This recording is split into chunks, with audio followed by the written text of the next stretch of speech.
to learn about this subject, which I did actually. I went online and searched to find more information, and I come from a marketing background, and it would help us as well if we know about these things. And you inspired me, sir, so I have to tell you that. And that is what, and I think so, that this will inspire not just me. Most students get to know you, and the world will get to know you through this work.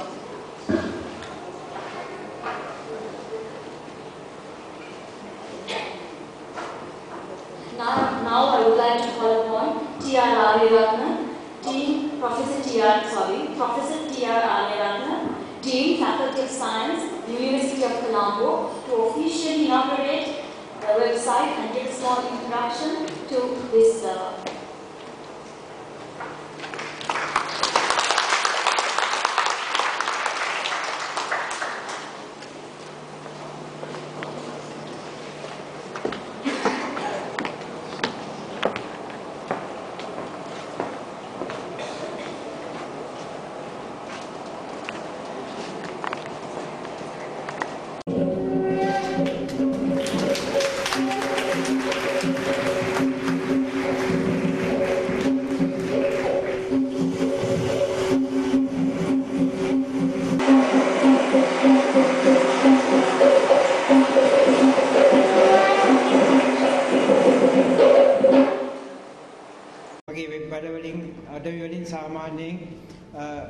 අපේ ශිෂ්‍යාවන්ට විශේෂයෙන්ම පශ්චාත් උපාධි ආදාන ශිෂ්‍යාවන්ට ඉතාමත්ම වැදගත් තොරතුරු සපයනවා. ඒ නිසා මෙවැනි web අඩවි විවෘත කිරීම පිළිබඳ අපි මහාචාර්යතුමාට මම ඉංග්‍රීසියෙන් කිව්වොත් මට සාමාන්‍යයෙන් පාසු ඇත්තෙම thank you very much Dr. Ariratna, Dean Science, University of Colombo. Well, website is a form of media which everybody can acquire information. We know that throughout the world, information technology has improved very much. Therefore, website is one of the system we can use for acquire information. Well, one can use this media to disseminate research findings and many more other areas. Therefore, I believe in Sri Lanka also, once we are moving to the knowledge economy, the university academics also should aim to provide or produce websites which should contain a lot of research information for their postgraduate students, undergraduate students, and also for other researchers. Therefore, taking just only 2 minutes, I would like to demonstrate what is available inside the web. Just for recap, only very few things. My web අඩවිය නම් කරලා තියෙන intrinal.com කියන විදිහටයි. ඒකේ තියෙන තොරතුරු බොහොම සරලව කිව්වොත් එහෙම මම පළ කරලා තියෙන පොත්පත් වෙනම තියෙනවා.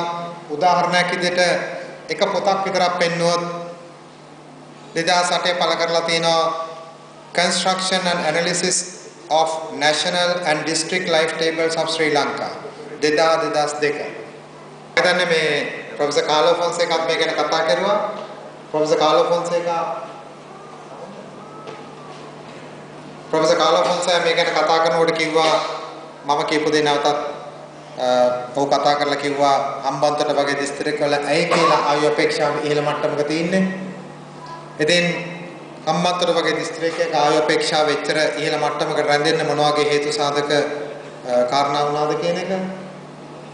තවත් පොතක් ගත්තොත් එහෙම අපිට තියෙනවා a population projection of Sri Lanka for new millennium. ඒ කියන්නේ බොහෝ විට ශ්‍රී ලංකාවේ ජන සංඛ්‍යාව අනාගතයේදී කොයිතරම් වෙනස් වේවිද කියන එක පෙන්වන්න. ඇතැම් පොතක් සකස් කරලා තියෙනවා. ඒක ඇත්තෙන් පළ කෙරුවේ Institute of Health Policy කියන අය. Dr. ATP ලැබෙකෝන් සම්බන්ධ ආයතනය. ඉතින් මේ වගේ උගාක් පොත්පත් විශාල සංඛ්‍යාවක් මා ප්‍රකාශයටපත් කරලා තියෙනවා. ඒ හැම දෙයක්ම මේ වෙබ් අඩවියේ සඳහන් වෙනවා. ඊට අමතරව අපි ගත්තොත් විවිධ සංග්‍රහවල විදේශ රටවල සංග්‍රහවල විවිධ ආටිකල්ස් ලිපි පළ කරලා තිනවා. ඒවත් ඕනම කෙනෙකුට ලබා ගැනීමට හැකි වෙන ආකාරයට මේ වෙබ් අඩවිය සකස් කරලා තිනවා. මම හිතන්නේ මම උගා විස්තර කියන්න කැමති නැහැ. උගා දෙනෙකුට ගෙදර ඇත්තෙම පරිගණක යන්ත්‍ර තියෙනවා. ඉතින් බොහොම පාසුවෙන් පරිගණක යන්ත්‍රයක් පාවිච්චි කරලා intrinal.com කියන එක පරීක්ෂා කරලා දැනගන්න පුළුවන් මොන වගේ තොරතුරු තියෙන්නේ කියලා. එතන මේක ප්‍රයෝජනවත් වෙනවා හුඟා ශිෂ්‍ය ශිෂ්‍යාවන්ට ඒ වගේම පරිශන කරන අයට ඒ වගේ හැමෝටම. ඉතින් අවසානයේදී මම කියන්න ඕන මේ වෙබ් අඩවි සකස් කිරීම සම්පූර්ණයෙන්ම තාම අවසන් කරලා නැහැ. අපි තාම ඒ සම්බන්ධයෙන් ට්‍රයල් වැඩත් කරනවා. නමුත් කොහොමුණත් ඒ කටයුතු සම්පූර්ණයෙන්ම සම්පාදනය කරන්න මම දන්නේ ડોક્ટર ආරියරත්න කිව්වාගේ විද්‍යාපීඨය මත අපේ UCSC University of Columbus School of Computing එයින් පිට වෙච්ච කණ්ඩායමකොත් ඇත්තම ශාස්ත්‍ර පීඨයෙන් පිට වෙච්ච කණ්ඩායමකොත් තමයි මේක සකස් කළේ.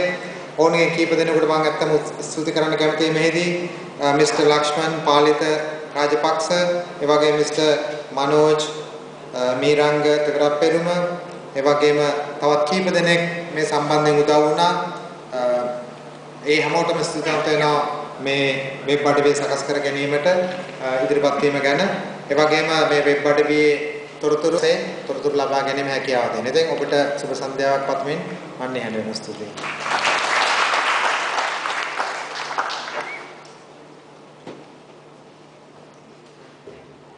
බොහොම ස්තුතියි මහාචාර්යතුමනි.